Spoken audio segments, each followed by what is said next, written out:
On the day that Comic-Con started, it was announced that basically at the end of the year, I think it's a 6 or 7 year agreement that IDW and BBC have had is finally coming to an end. It's not like BBC have walked away from it or IDW have walked away from it. I think they've kind of decided it's time to let other people let other people have a go, shake it up a bit, move it on. And I think obviously they've done 10th Doctor, 11th Doctor. They're about to change to 12th Doctor. It's a good time to move into different publishers. So yes, what it means though is it means that my 4-parter is the last actual ongoing story of the series, and of course mine was effectively after Gary Russell did his Agent Provocateur. Mine was the first ongoing story, so it's kind of nice in a way to have come back to do it, even if they didn't realise at the time they were asking me to come back to do it. But it does mean that obviously we've got a chance now.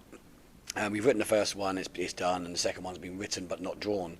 We've got a chance to quickly go back and revisit it and look at it and go, okay, well this is the last one. There's things that we can do, and there was things I'd written that were linking to earlier stories, and now we can really make it a bit more stronger. So, which is quite nice, really. Are you going to go out on a high? Are you planning anything particularly celebratory or revelatory? We have a story where the Doctor and Clara meet Oscar Wilde and Calamity Jane and the undead corpse of Wild Bill Hickok as they fight aliens and Thomas Edison. I think going out with anything less than a bang would be such an anticlimax. It's impossible. There are a lot of links to earlier episodes anyway, because the way that Doctor Who works is there's always links to various things. There's a definite 8th Doctor link. And the issue 15 has a link to all the Doctors, and it's quite interesting to see how they go with it. Yes. You also write Battlestar Galactica comics. Well, I'm writing a 4-part Battlestar Galactica prequel in a way. It's not the ongoing one; it's the original series, because Dynamite have got the rights to do both. But Han Solo and Starbuck were the two things that when I was 10 years old, I looked at them and went, "Wow, that's what a man should be like," which probably explains a lot about why I am like I am.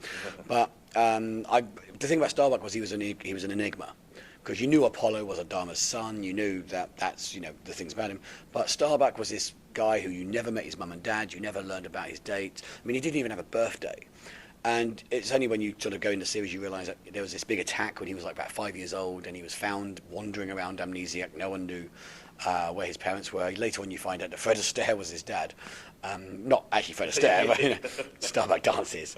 But you never knew. Yeah. So this 4-parter was very much a case of, we said, well, let's do Starbuck year 1. Let's start when he's 5 years old. Let's show how he meets Adama. Let's show how he meets Apollo. Let's show how he becomes a colonial Viper.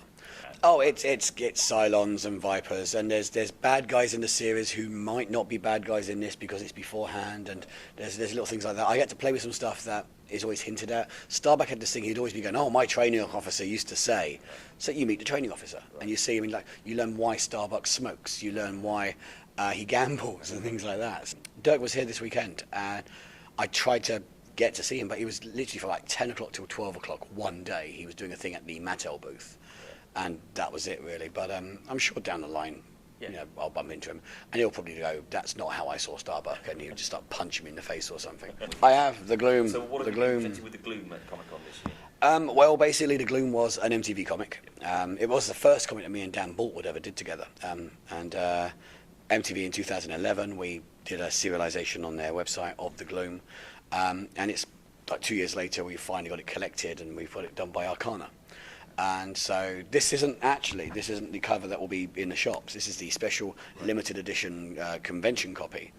The other copy is going to be that one. We've got 2 amazing introductions as well. We've got a TNA wrestler, Christopher Daniels, who's a massive comic fan. He's a massive Marvel fan. I mean, he's often seen with Dan Slott, and he's often at the Marvel offices. He's done a great introduction, and Mark Shepherd. Good old Mark Shepherd has done one, and for a change, he hasn't insulted me repeatedly throughout it, which is quite nice.